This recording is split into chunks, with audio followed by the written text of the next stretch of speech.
1 Coríntios 15, 20 a 28. 1 Coríntios 15, 20 a 28.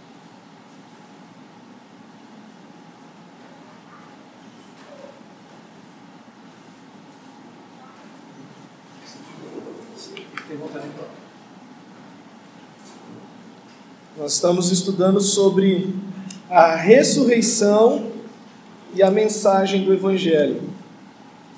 A ressurreição e a mensagem do Evangelho.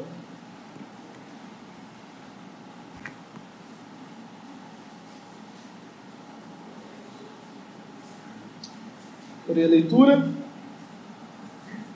diz assim: mas de fato, Cristo ressuscitou dentre os mortos, sendo Ele a primícia, ou as primícias dos que dormem. Visto que a morte veio por um homem, também por um homem veio a ressurreição dos mortos. Porque assim como em Adão todos morrem, assim também todos serão vivificados em Cristo. Cada um, porém, por sua própria ordem.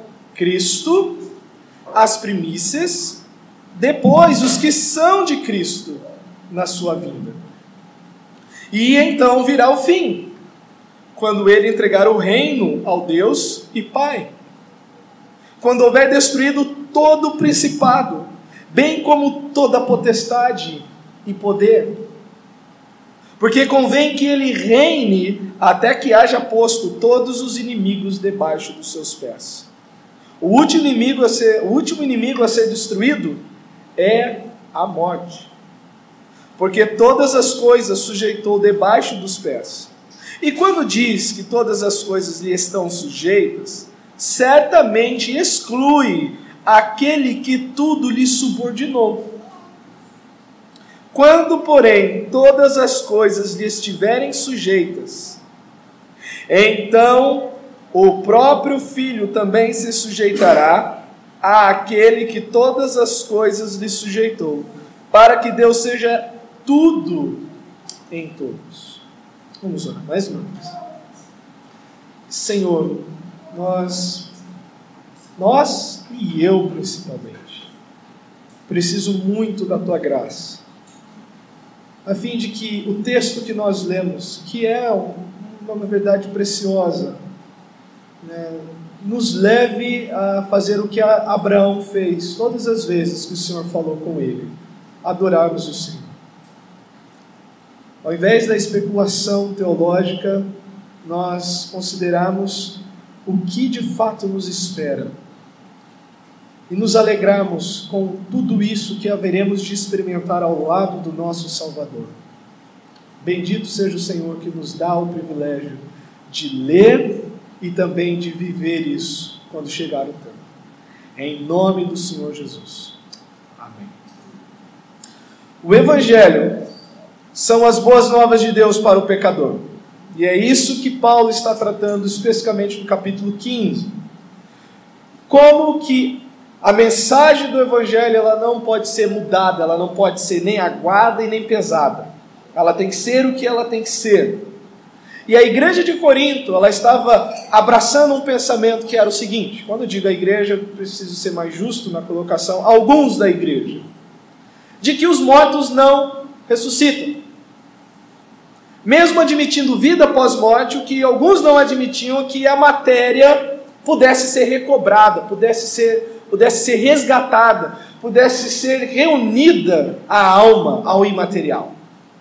E esse grupo estava na igreja e eles estavam ventilando isso, e Paulo, possivelmente pelos da casa de Cloe, porque isso daqui não é uma dúvida que a igreja tinha, isso é uma correção que Paulo faz para a igreja, tenha chegado a Paulo e falou: olha, tem um grupo lá na igreja que está dizendo que o corpo, a ressurreição dos mortos não existe. E aí Paulo termina a sua carta, com uma coisa muito importante, com essa questão muito importante. Se nós negarmos a ressurreição, nós estamos negando o Evangelho. Nós temos batido na tecla, e não é uma tecla nova, nós estamos ecoando o que já foi falado desde o período apostólico, que é o quê? A salvação se dá por cremos que Cristo ressurgiu dos mortos. E não porque você creu que Jesus morreu. Nós somos salvos por acreditarmos a Deus a verdade de que Jesus foi trazido, foi recobrado dentre os mortos. E essa é a tônica especialmente de Romanos 10, 9. Se com a tua boca confessares que Jesus Cristo é Senhor e se no teu coração credes que Deus o ressuscitou dentre os mortos, serás salvo. Não há nenhum outro meio e não há nenhuma outra forma de alguém poder ser aceito por Deus, senão pela fé na pessoa do Senhor Jesus Cristo. Se nós negarmos que Jesus ressuscitou, ressurgiu, nós estamos negando a salvação. E na porção de hoje, Paulo vai mostrar o que mais está em jogo quando se diz que Jesus não ressuscitou. O que mais está na balança, o que mais pode ser jogado no lixo, o que mais pode ser perdido se afirmarmos que Jesus Cristo não ressuscitou. Podemos dizer que o Evangelho proporciona um meio de que seu passado não define o seu presente e menos ainda afete o seu futuro. É isso que o Evangelho faz. Ele pega o teu passado de culpado, te livra da condenação, te dá uma condição do seu passado não definir o seu presente agora, ou seja, você pode viver em obediência a Deus e isso lhe dá uma garantia de um futuro ao lado de Deus. O Evangelho nos livra do que éramos em Adão, dando-nos agora a capacidade de experimentarmos uma nova vida na esperança de um futuro glorioso com o Senhor. E tudo isso é possível porque Cristo derramou o seu sangue, foi sepultado, mas porque Ele ressurgiu. Não porque Cristo derramou o seu sangue e foi sepultado, mas porque Ele ressurgiu. Portanto, a ressurreição chama a nossa atenção para todos os momentos de nossa vida em relação ao Evangelho. O que éramos, o que somos e o que seremos. Negar a ressurreição dos mortos destrói nossa segurança de perdão. Foi isso que Paulo falou, nós meditamos semana passada. Se não tem Evangelho, nós estamos nos nossos pecados, os mortos morreram em vão, nós somos os mais miseráveis, nós somos mentirosos. Se não existe ressurreição dos mortos, os nossos pecados não foram perdoados, é vão o nosso trabalho atual e mata a nossa esperança futura em Cristo. Se alguém disser que Jesus Cristo não ressurgiu. Então, qual é a ideia desses 8 versos aqui? 20, esses 9, melhor dizendo, contando do verso 20. É o seguinte: visto que Jesus ressurgiu, há um futuro glorioso para o povo de Deus. O pecado foi derrotado e a morte será derrotada. Digo pecado no passado porque nós estamos livres do poder do pecado e seremos livres da presença do pecado, mas a morte será derrotada. E nós vamos ver como que a morte será derrotada no futuro. Nós temos 2 pensamentos básicos para tratar aqui, tá? E hoje vai ser um pouco mais doutrinário. Vou tentar ser prático no final, mas eu preciso que você preste atenção porque é mais de doutrina. Paulo está dando uma base doutrinária sólida das implicações da ressurreição de Jesus. A esperança da ressurreição de Cristo nos assegura a sua vitória sobre o pecado no seu povo. É diferente de eu falar, nos assegura da vitória sobre o pecado do seu povo. Mas nos assegura da vitória ou da sua vitória sobre o pecado no seu povo. O seu povo não mais viverá derrotado por causa do pecado. A ressurreição de Cristo é um sinal de uma grande colheita. Então, como que nós podemos sondar isso? Como que nós podemos evidenciar de que há uma vitória de Cristo sobre o pecado em nós? Responde, como que Paulo responde? Cristo ressurgiu, Ele é a primícia dos que dormem. Olha o verso 20, 15 e 20 de 1 Coríntios. Mas de fato, Cristo ressuscitou dentre os mortos, sendo ele as primícias dos que dormem. Eu sei que muito tempo, né? Vou falar um pouco, mas um bom tempo atrás, nós passamos sobre as festas que o povo de Israel devia comemorar. E uma dessas festas é a festa das primícias. Tá? Cristo ele é chamado de primícia, ou a sua ressurreição é tratada como uma primícia diante do Senhor. Então lá em Levítico 23, 9 a 14, você não precisa ler, tem essa instituição, ou a regulamentação dessa festa. A festa das primícias era uma comemoração simples. No 7º mês do calendário agrícola, na primavera, quando as plantações demonstravam os primeiros sinais de amadurecimento, o agricultor israelita ceifava o primeiro feixe de cereal. Ele ia lá no seu campo e pegava um molho, juntava uma boa porção do que já estava aparecendo e fazia um feixe, né? Amarrava e levava diante do sacerdote. Então ele levava essa colheita, ele pegava esse feixe e levava ao sacerdote. O sacerdote, por sua vez, movia-o diante do Senhor. Mais ou menos, ele pegava o feixe e balançava diante do Senhor. No dia depois do sábado, em sinal de gratidão e louvor pela dádiva bondosa de Deus. Isso era uma ideia, era uma maneira de mostrar a Israel como que a redenção de Deus era plena, não somente tirando do jugo, mas dando condição de vida. Eles não podiam fazer isso no deserto, eles não tinham como celebrar essa festa no deserto, eles não tinham como plantar no deserto, mas na terra prometida sim, na terra que mana leite e mel sim. Então toda vez que eles fossem e colhessem, começassem a colher, eles iam diante do Senhor, agradecendo pela grande colheita que eles haveriam de ter. Qual é a relação disso com Cristo? Paulo não está dando todos os detalhes que envolvem a festa das primícias, mas a ideia de primícias aqui fazia e faz grande sentido por causa disso.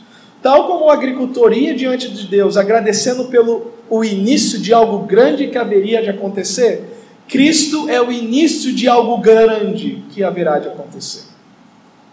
Sua ressurreição não é somente a primeira colheita de vida dentre os mortos, mas é a certeza de uma abundante colheita de vida dentre os mortos. Por isso que é falado que Jesus ele é a primícia dos que dormem. Como que isso se relaciona com a vitória de Cristo sobre o pecado? Porque os que estão e morreram nos seus pecados não vão ressurgir para a vida. Não receberão a vida de Cristo. Porque o salário do pecado é a morte. Mas todos aqueles que estão em Cristo, e conforme Romanos 6, 7, pois quem morreu está justificado do pecado. A morte já não tem mais poder, não tem mais domínio sobre ele. Uma outra questão sobre essa vitória de Cristo sobre o pecado do seu povo, no pecado do seu povo, é que além de a ressurreição dele ser uma prova e uma garantia de que algo maior haverá de acontecer. Por quê? Porque se você não crê que Cristo ressurgiu, qual é a certeza de que você haverá de ressurgir? Qual é a esperança que você tem às portas da morte? No leito de morte? Se hoje você receber a notícia que você está com uma doença terminal, onde estará a sua esperança, se não em Cristo ressurgiu, eu ressurgirei também. Mas, além disso, concedendo a garantia da vida eterna aos que são seus. Então, nós temos dois argumentos dentro desse primeiro argumento de Paulo. Primeiro, a ressurreição ela é importante porque ela é uma prova de que Cristo venceu o pecado. E ele venceu o pecado ressurgindo dentre os mortos. Deus o trouxe dentre os mortos. E muito além disso, a sua ressurreição é a garantia da nossa vida eterna. Da vida eterna de todo aquele que confia em Jesus Cristo. Os versos 21 a 22 diz isso. Visto que a morte veio por um homem, também por um homem veio a ressurreição dos mortos. Porque assim como em Adão todos morrem, presente, assim também todos serão vivificados em Cristo. Um adendo aqui. Quem são esses todos? Tá? Todos os que estão em Adão são todos os que não estão em Cristo. Uma coisa matemática simples. E todos os que são de Cristo são todos os que não mais estão em Adão. Isso não é universalismo. Quando fala todos que em Cristo serão vivificados. Não está falando que todos, ímpios e santos, receberão vida no final. Todos é relacionado com o objeto ou com o alvo, que é ou Adão ou Cristo. Aí no final nós vamos tratar sobre a importância de você saber aonde você está nessa equação. Se você está em Adão ainda ou se você já está em Cristo. Se você está em Adão, você está morto nos seus pecados. E se você morrer nos seus pecados, você estará separado de Deus eternamente, que é a morte espiritual, que é a segunda morte. Se você está em Cristo, você está justificado dos seus pecados, e ainda que você morra, você será vivificado depois, por meio da aparição e da vinda de Cristo. Tal como os que estão unidos em Adão recebem ou receberam da sua morte, assim também os que estão unidos com Cristo recebem de sua vida ressurreta. Não é somente uma questão de identificação. Eu vou com a cara de Cristo, eu gosto dele, eu me simpatizo com ele. É muito além disso. Quando você crê em Cristo, Deus cola. Tem um outro verbo, solda. Vou tentar pegar esses verbos para simplificar a questão espiritual. Deus produz com que você fique unido com Cristo de tal forma que nunca mais você será separado dele. E nesta união você recebe tudo o que é dele. Especificamente o que nós estamos tratando nesse contexto, vida. Não somente a vida eterna agora, mas uma vida eterna que ela romperá pela morte. Não fará com que você fique retido na morte. Há uma comunicação de maldição, quanto também de virtude. Os que estão em Adão e ainda não foram para Cristo, estão debaixo dessa maldição, de que se morrerem nos seus pecados, estarão para sempre separados de Deus. Mas há também uma comunicação de virtude, que se alguém foi transportado do reino das trevas para o reino do Filho do seu amor, se alguém foi unido em Cristo, essa pessoa recebe a virtude de Cristo, que é uma vida e uma vida eterna. Tão certo como experimentamos o pecado por ocasião da nossa união com Adão, isso eu falo no modo passado para qualquer um que está em Cristo, certamente experimentaremos a vida da ressurreição de Cristo. Tão certo como você experimentou o pecado e precisou confessá-lo diante de Deus, certamente você experimentará a plenitude da vida ressurreta de Cristo no final de todas as coisas. E um terceiro pensamento ainda, dentro desse primeiro. Ele não somente é a garantia de algo maior. Quando Cristo ele é trazido dos mortos, há uma prova de que algo muito maior haverá de acontecer. É o feixe que se apresenta diante do Pai, e está diante do Pai agora, dando-nos a certeza de que uma colheita imensa haverá de acontecer. Ele também é a certeza de que os nossos pecados não nos manterão mais na morte. E por último, concedendo a garantia da ressurreição física dos que são seus. A vida aqui é além da vida, vamos dizer assim, imaterial, é a vida do corpo. Paulo não está falando de algo que nós não podemos palpar. Paulo está falando o seguinte: você não somente vai existir de maneira mística e materialmente, como vocês estão pensando aí, dizendo que não há ressurreição dos mortos. Deus vai recobrar o seu corpo dentre os mortos. Vocês estarão num plano físico material, novos céus e nova terra, e para isso vocês terão os corpos adequados para experimentar aquela nova realidade preparada para todos os santos de Deus em Cristo. No verso 23 ele apresenta uma ordem, tá? Cada um, porém, por sua própria ordem. Cristo, todas as Bíblias trazem vírgula depois. Tem alguma Bíblia que traz Cristo, que é a primícia? Nenhuma. A sua traz Cristo, a primícia. As primícias, mas não a primícia relacionada a Cristo. Bom. Porque tem um debate aqui em cima dessa parte.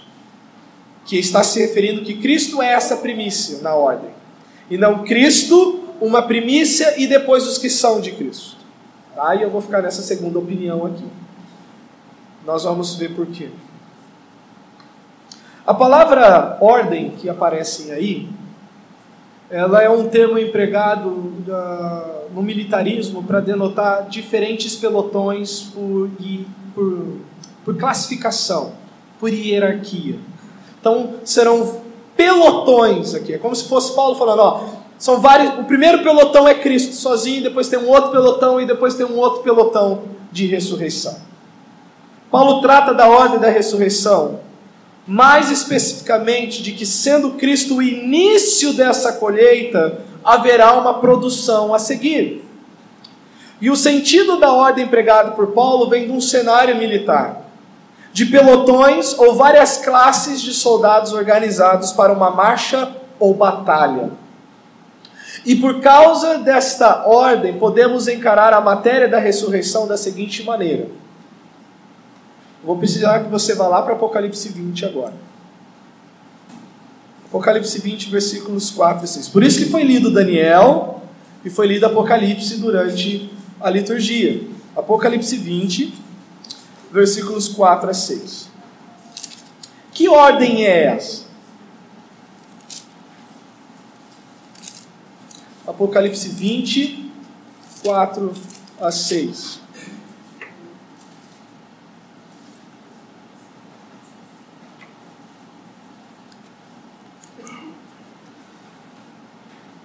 Lá vai falar o que em 1 Coríntios 15, 23? Cada um, porém, por sua ordem. Cristo, as primícias, depois os que são de Cristo na sua vinda. Né? Então aqui em Apocalipse capítulo 20, versos 4 a 6 diz assim: Vi também tronos, e nestes tronos assentam-se aqueles aos quais foi dada a autoridade de julgar.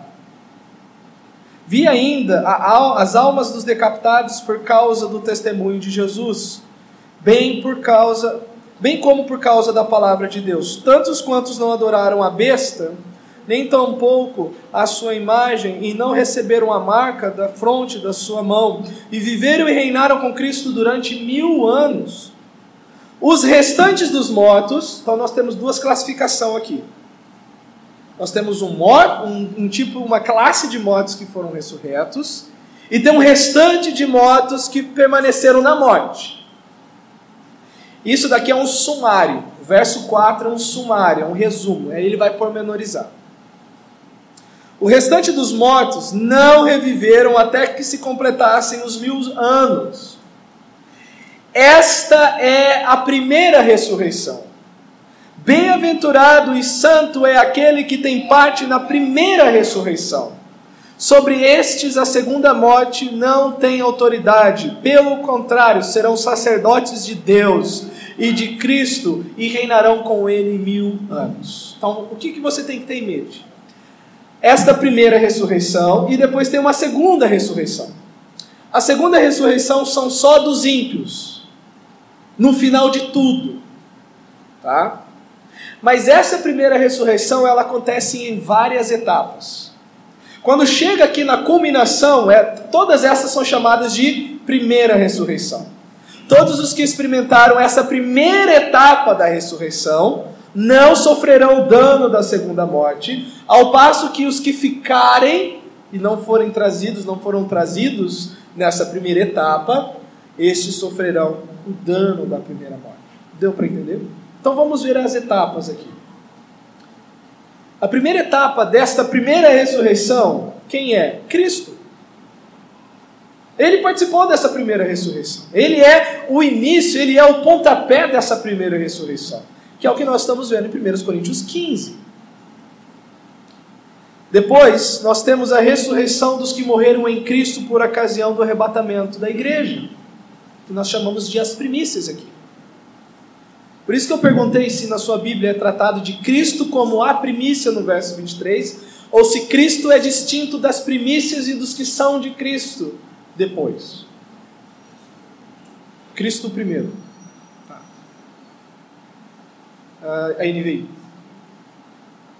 Por isso que eu falei que é um debate por causa da tradução. Especialmente pela ideia da ordem. Então são pelotões distintos aqui. De qualquer forma, ainda que eu não quero perturbar vocês com esses detalhes teológicos, que dá pano para manga, o principal é nós entendermos que há uma sequência na ressurreição. Cristo é o primeiro, dentro dessa primeira ressurreição. Depois, as primícias de Cristo, que são os santos que morreram ou que dormiram em Cristo no período da igreja. 1 Tessalonicenses 4, 13 a 17. E depois nós temos a ressurreição dos justos, que são todos os santos fora do período da igreja, que serão levantados para gozar do milênio. Por isso que eu li Daniel 12, versículo 2. Vamos ler Daniel 12, 2.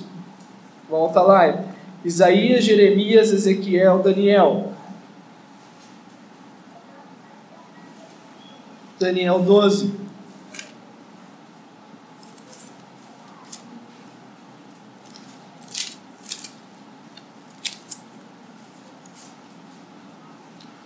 Versos 1 e 2. Daniel 12, 1 e 2. Nesse tempo se levantará Miguel. E você pode localizar isso em Apocalipse 12. Miguel pelejando contra o dragão e os seus anjos, em favor da mulher que estava sendo perseguida e foi escondida no deserto. Nesse tempo se levantará Miguel, o grande príncipe defensor dos filhos do teu povo. O povo aqui é Israel, tá? É a nação de Israel. E haverá tempo de angústia, qual nunca houve, desde que houve nação até aquele tempo, futuro para Daniel. Mas naquele tempo será salvo o teu povo, todo aquele que for achado inscrito no livro. E vai ser dito em Apocalipse 13, se eu não me engano, que os que não receberam a marca da besta são os que têm o nome escrito no livro da vida. Os que não receberam. Os que receberam, é o contrário, são os que não têm o nome escrito. Mas olha o verso 2. Muitos dos que dormem no pó da terra ressuscitarão, uns para a vida eterna e outros para a vergonha e horror eterno. Daniel, ou a profecia de Daniel, ele não dá o espaçamento do tempo e a ordem das coisas aqui, mas ele diz que haverá duas ressurreições. Um para a vida eterna e outra para o horror e desprezo eterno. Lá em Apocalipse isso é esclarecido. A primeira ressurreição são os que são levantados para a vida eterna. A ressurreição dos justos, e ali completa toda a ressurreição. E é dessa forma que a morte é derrotada. Quando o último santo for ressurreto. Porque depois disso, não haverá mais nenhum dos seus na morte. Mas lembra o texto de Apocalipse? Os outros mortos, um outro grupo vai ficar. A primeira ressurreição ocorre em vários estágios.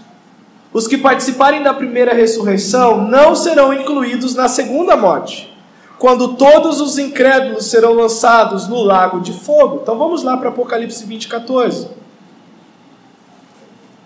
Os irmãos sabem que não é hábito na exposição a gente pegar âncora em outros textos, mas hoje é importante para que você não fique, talvez, desconectado do que Paulo está falando aqui. Apocalipse capítulo 20, verso 14.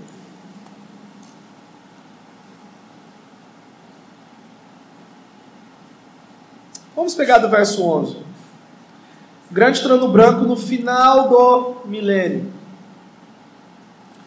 Vi um grande trono branco e aquele que se assenta, de cuja presença fugiram a terra e o céu, e não se achou lugar para eles. Vi também os mortos, os grandes e os pequenos, postos em pé diante do trono. Então se abriram os livros. Ainda outro livro, o livro da vida foi aberto e os mortos foram julgados segundo as suas obras, conforme que se achava escrito nos livros. Deu o mar os mortos que nele estavam, a morte e o além entregaram os mortos que neles havia, e foram julgados um por um, nada por tabela, todos pessoalmente, presencialmente, face a face com Deus. Ninguém vai escapar do juízo. E foram julgados um por um segundo as suas obras. Então, sucessão de momento, passar de tempo e tal. Então, a morte e o inferno. A morte porque é o estado, e o inferno porque é um local temporário, é um meio transitório até a consumação de todas as coisas. Assim como o paraíso era um lugar temporário, e o novo céus e nova terra é o local definitivo dos santos, o inferno é um lugar temporário, e o lago de fogo é o lugar permanente. Tá? Então a morte e o inferno foram lançados para dentro do lago de fogo. Esta é a segunda morte, o lago de fogo. E se alguém não foi achado escrito no livro da vida, esse foi lançado para dentro do lago de fogo. Alguns colocam aqui nesse julgamento a igreja, as nações e os ímpios. Não cabe porque os santos não são julgados segundo as suas obras para condenação. Não cabe porque os santos estarão julgando tanto o mundo quanto os anjos caídos aqui, 1 Coríntios 6. Nós estaremos com Cristo assentado com Ele, julgando todos os ímpios e julgando os anjos caídos também. Nós estaremos com Cristo emitindo, a esposa junto com o rei, emitindo o juízo sobre este povo. Alguns dizem que, olha, a igreja vai estar ali, os santos vão estar ali porque é a menção do livro da vida. O livro da vida é só mais um corroborador para o juízo destes. Além das obras que serão lidas, ainda teremos o livro da vida para que estas pessoas tenham plena convicção de que elas nunca foram salvas, nunca foram santas, nunca foram resgatadas. E por justamente não ter o nome delas lá, é que elas serão julgadas e examinadas diante de Deus. Então esse é o primeiro pensamento sobre a doutrina da ressurreição. Ela é importante porque ela é a segurança que nós temos de que nós não enfrentaremos esse juízo. De que nós não estaremos lá sendo avaliados por Deus. Pelo contrário, nós estaremos lá com Deus avaliando os demais. Porque Cristo ressurgiu. A esperança da ressurreição de Cristo não para só nisso. Além dela nos assegurar a vitória contra o pecado e a morte, e a vitória contra a morte é o recobrar do último santo do seu meio, ela também nos assegura a vitória sobre o mal. A segunda parte, voltando para 1 Coríntios 15, da argumentação de Paulo, do verso 24 ao verso 28, nós vemos do 20 ao 23 e agora do 24 ao 28. É que há certos inimigos que precisam ser eliminados de uma vez por todas. Há uma determinada força, há um determinado grupo, há uma determinada entidade que atua nos homens e que precisa ser também eliminada. E isso só é possível porque Cristo ressurgiu. Isso só é possível porque na sua ressurreição isso também desencadeia uma sequência de eventos escatológicos. Nós tratamos um pouquinho de escatologia agora vem mais escatologia ainda. Os versos 24 a 28. Então, a esperança da ressurreição de Cristo nos assegura a sua vitória sobre o mal. E essa segurança primeiro vem quando Ele consuma o reino de Deus na terra. Quando Ele consuma o reino de Deus na terra. Não como é pensado o reino de Deus ou o trono de Davi nos céus. Olha o verso 24. E então, isso denota tempo. Né? Sei que há muito esforço para dizer que não, isso não é uma sucessão de eventos. Sim, é uma concatenação, é uma somatória de eventos postos aqui. É um filme. Né? Se você lembra, né, das máquinas fotográficas antigas, elas tinham aqueles quadradinhos, frame, né, que a gente fala, frame por frame, a gente vai vendo os eventos sucessórios, né? Captando um evento, mas ali sucessivamente. A mesma coisa, é a mostra, ou especialmente no cinema, né? Acho que é melhor ser mais no cinema, que mostra e a luz vai passando e aqueles frames capturados vai dando noção, vai criando a imagem. E é isso que Paulo está fazendo aqui. E então o quê? O que vai acontecer depois da vinda de Cristo? Quando ele vem em Apocalipse 19, né? e ressuscita os santos, e no Apocalipse 20 ele inicia o milênio. Então virá o fim.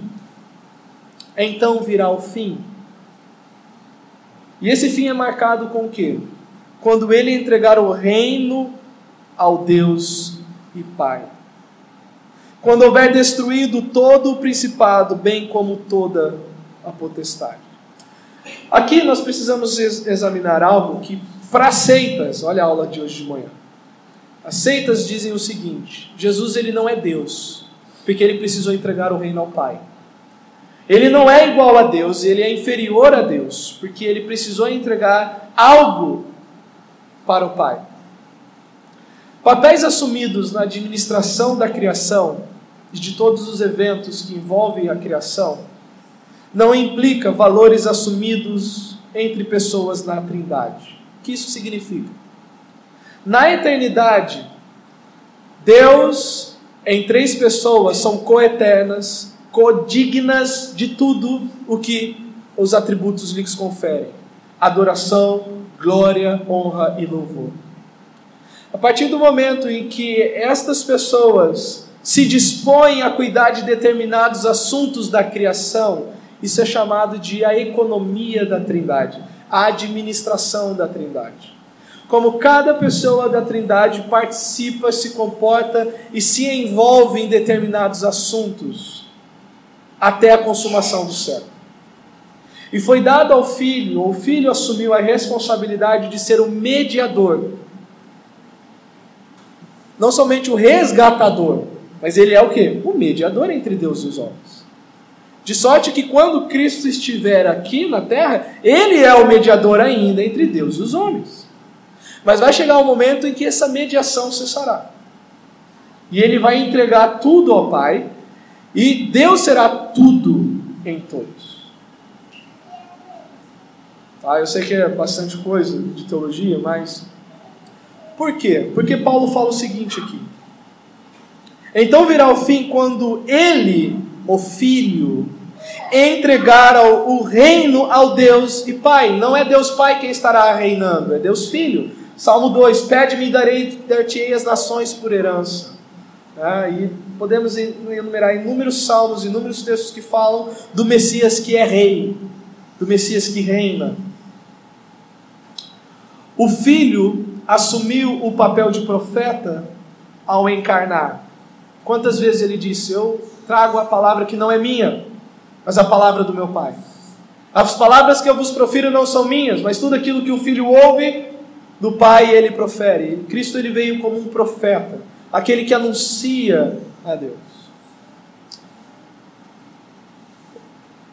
Hoje ele está realizando o papel de sumo sacerdote, nesse exato momento. Ele está sentado à destra de Deus, e ele é o sumo sacerdote. Ele não é mais um profeta. Ele não está aqui proclamando mais uma mensagem. Ele está ministrando em favor do seu povo. Mas falta um ofício ainda a ser desempenhado. E ele desempenhará o papel de rei em sua segunda vinda. Todos estes foram literais, todos estes foram presenciais, e todos estes tiveram alguma implicação. Como profeta, ele esteve, ele falou, ele comunicou, e ele foi reconhecido. Olha, bem sabemos que és profeta, né? Ninguém tinha dúvida de que ele era um homem enviado da parte de Deus, um mensageiro enviado da parte de Deus. Agora, nesse exato momento, o livro dos Hebreus, a carta aos Hebreus nos dá essa visão gloriosa.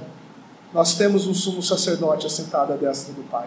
E ele está assentado, a sua obra finalizou. Ele está oferecendo em favor do seu povo, mas não para aí. É necessário que ele venha reinar. É necessário que ele pise no Monte das Oliveiras, é necessário que todo o olho veja, é necessário que os judeus clamem por ele. E é necessário que ele também finalize com todos os seus inimigos. Que ele coloque todos por estrado ou debaixo dos seus pés. Então nós temos a ressurreição como, vamos dizer, um vislumbre de que todo o mal será lidado. E para isso acontecer é necessário que ele venha aqui, porque não há mal no céu, onde ele está. Não há nenhum tipo de mal lá. Mas onde está esse mal então? Na terra. E onde o mal está operando? Nos humanos, nos homens, nos filhos de Adão. E contra quem esses se rebelam? Contra Deus. Ele é aquele que vai garantir que no final os santos e os ímpios, os demônios e os anjos, todos vão abrir a boca e dizer: tão somente no Senhor a justiça. Citando Isaías 45. Ou Filipenses 2,11, para que ao nome de Jesus se dobre todo o joelho no céu e na terra, e toda língua, não só a língua dos santos, toda língua confesse que Jesus Cristo é Senhor, para a glória de Deus Pai. Então ele começa a executar isso quando ele assume o reino de Deus na terra. Nós temos essa questão do já, mas não agora.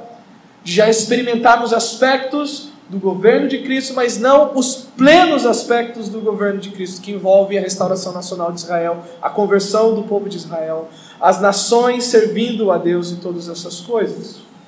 Uma outra questão. Além dele começar ou ele destruir o mal com o reinado, mas também ao destruir todos os inimigos através do seu reinado. Ele entrega o reino ao Pai. Ele diz: a minha tarefa está cumprida. Porque o trabalho do Filho é fazer o quê? Dar glória ao Pai. Não se esqueça disso. João 17. Eu te glorifiquei. Eu fiz o que tu me enviastes. Aqui. E quando ele vier, ele vai continuar fazendo isso.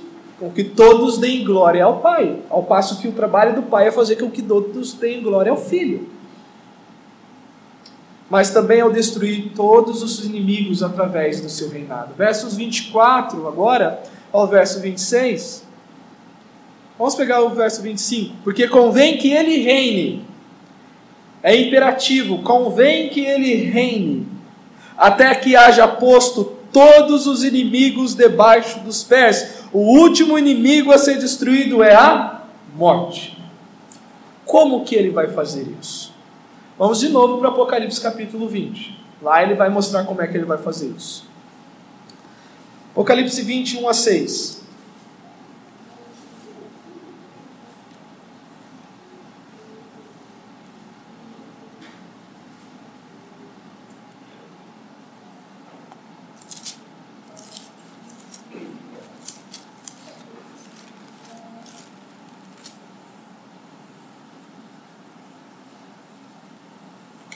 Nós temos dois pensamentos aqui. Sua presença lidará diretamente com os principados e potestades. Nós temos inimigos visíveis e invisíveis. Salmo 2 diz: por que os povos se enfurecem? Porque as nações tramam contra o ungido do Senhor.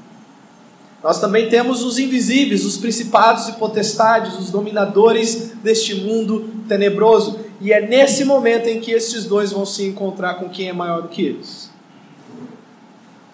Então, nos versos 1 a 6, nós temos a ideia, ou nós temos declarado, de que a presença de Cristo na inauguração desse reino, ele haverá de lidar diretamente com os principados e potestades, né? Contra os poderes, quer das nações, ou quer dos demônios e dos anjos caídos. Olha o verso 20, verso 1 até o 6. Então vi descer do céu um anjo e tinha na mão a chave do abismo e uma grande corrente. Ele segurou o dragão, a antiga serpente, que é o diabo, Satanás, e o prendeu por 1000 anos. Lançou-o no abismo, fechou-o e pôs selo sobre ele, para que não mais enganasse as nações, até se completarem os 1000 anos. Depois disso, é necessário que ele seja solto por pouco tempo. Então isso é Jesus lidando com os principados, potestades, dominadores deste mundo tenebroso. E os poderes da terra? Vi também tronos, e nestes se assentam aqueles aos quais foi dada a autoridade de julgar. Vi ainda a alma dos decapitados por causa do testemunho de Jesus, bem como por causa da palavra de Deus. Tantos quantos não adoraram a besta, nem tampouco a sua imagem, e não receberam a marca na fronte e na mão, e viveram e reinaram com Cristo durante os 1000 anos. E aí é falado que, a gente não vai ter aqui nesse pedaço, mas em Isaías, nos profetas, é dito que as nações vão se sujeitar a esse rei. Que eles vão pegar na orla do judeu e vão dizer, olha, nós vamos contigo porque sabemos que Deus é contigo. Vamos contigo para Jerusalém aprender a lei do Senhor. E eles terão que prestar tributos, pagar honras ao Messias que estará reinando. A sua presença lidará ou punirá severamente toda rebeldia. Olha os versos 7 a 10. Quando, porém, se completarem 1000 anos, Satanás será solto da sua prisão e sairá a seduzir as nações que há nos 4 cantos da terra, Gog e Magog, a fim de reuni-las para a peleja. O número dessas é como a areia do mar. Marcharam então pela superfície da terra e sitiaram o acampamento dos santos e a cidade querida. Desceu, porém, fogo do céu e os consumiu. O diabo, o sedutor deles, foi lançado para dentro do lago de fogo e enxofre, onde já se encontram não só a besta, como também o falso profeta, e serão atormentados de dia e de noite pelos séculos dos séculos. A ressurreição de Cristo é a garantia de que este mal será lidado. Os poderes invisíveis que atiçam e impulsionam os homens contra Deus, e os homens que se levantam contra Deus, todos estes encontrarão o seu fim quando Cristo vier. E terceiro, ao consumar todas as coisas para a glória do Pai. Depois do invisível e depois do visível for subjugado, todos estes serão entregues ao Pai. Sua obra consumada destruirá a morte. Nós já lemos o verso 4 que trata da primeira ressurreição. Todos os santos prontos com Deus. Sua obra consumada fará Deus tudo em todos. Voltando lá para 1 Coríntios 15. Versos 27 e verso 28. Porque todas as coisas sujeitou debaixo dos seus pés. É a linguagem do Salmo 8, é a linguagem do Salmo 110, é a linguagem do Salmo 2, de que este Messias, ao reinar, não terá ninguém que se comparará e poderá se levantar contra ele. Todos os seus inimigos estarão debaixo dos seus pés. Porque todas as coisas sujeitou debaixo dos pés, e quando diz que todas as coisas lhe estão sujeitas, certamente exclui aquele que tudo lhe subordinou, o Pai. Quando, porém, todas as coisas estiverem sujeitas, então o próprio Filho também se sujeitará àquele que todas as coisas lhe sujeitou, para que Deus seja tudo em todos. O que essa frase significa? O reconhecimento da majestade e a primazia de Deus vindo de todos. Todos haverão de olhar para Deus e tributar glória para Ele, tanto os santos quanto os condenados.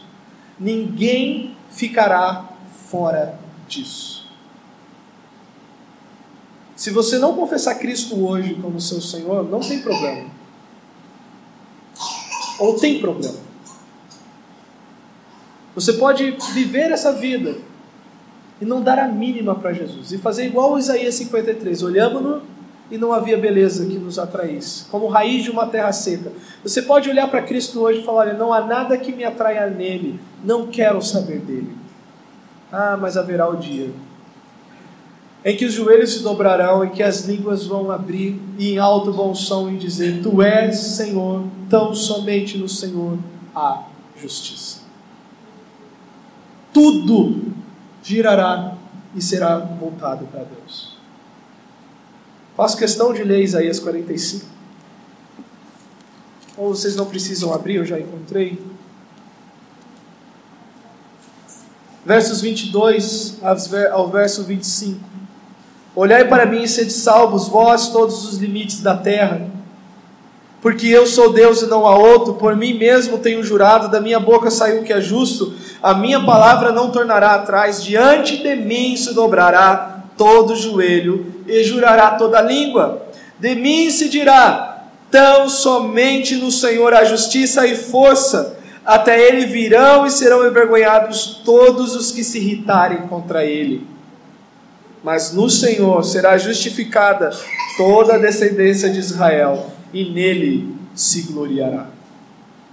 É esse o cenário para aquele dia, para aquela ocasião. Glória a Deus por isso.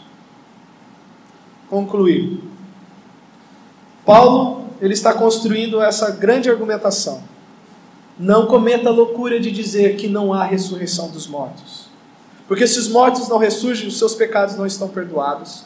Os que morreram em Cristo morreram em vão. E todo o sofrimento que nós passamos por causa de Cristo nessa terra é inútil. Faz com que sejamos os mais miseráveis. Mas quando você entende que Cristo ressurgiu, você tem um vislumbre da glória que lhe aguarda. Da certeza da sua vitória sobre o pecado.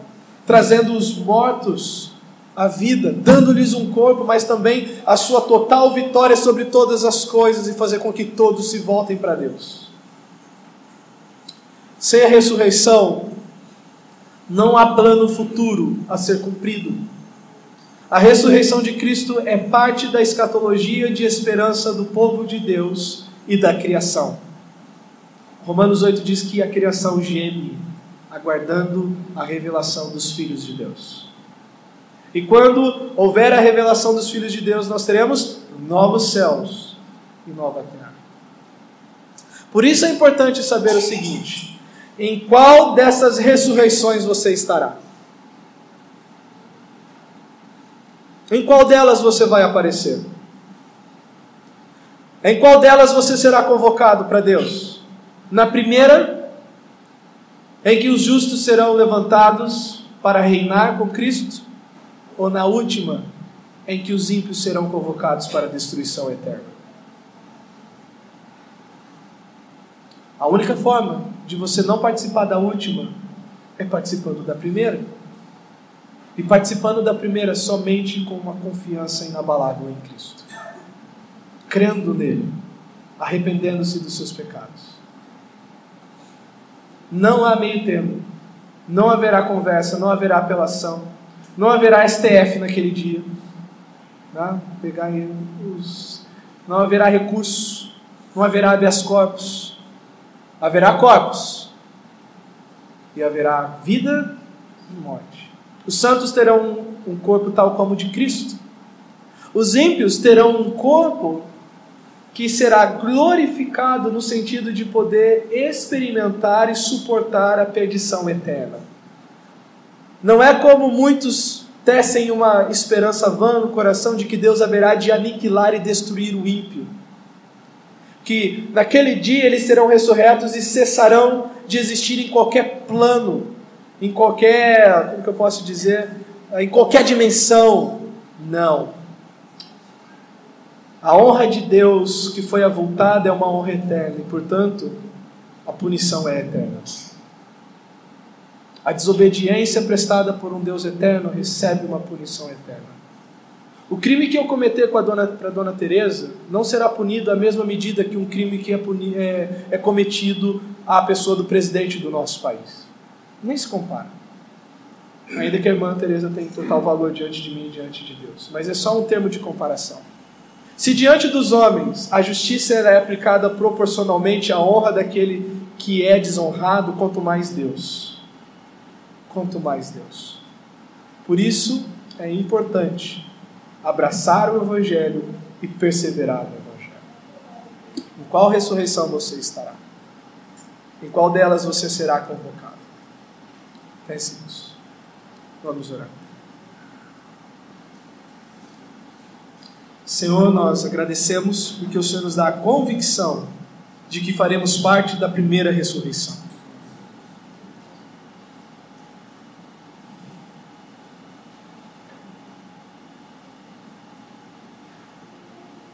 Muito obrigado.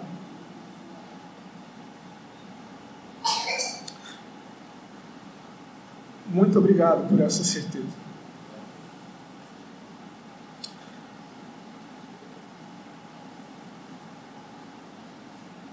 Não há nada em nós que nos faça digno disso.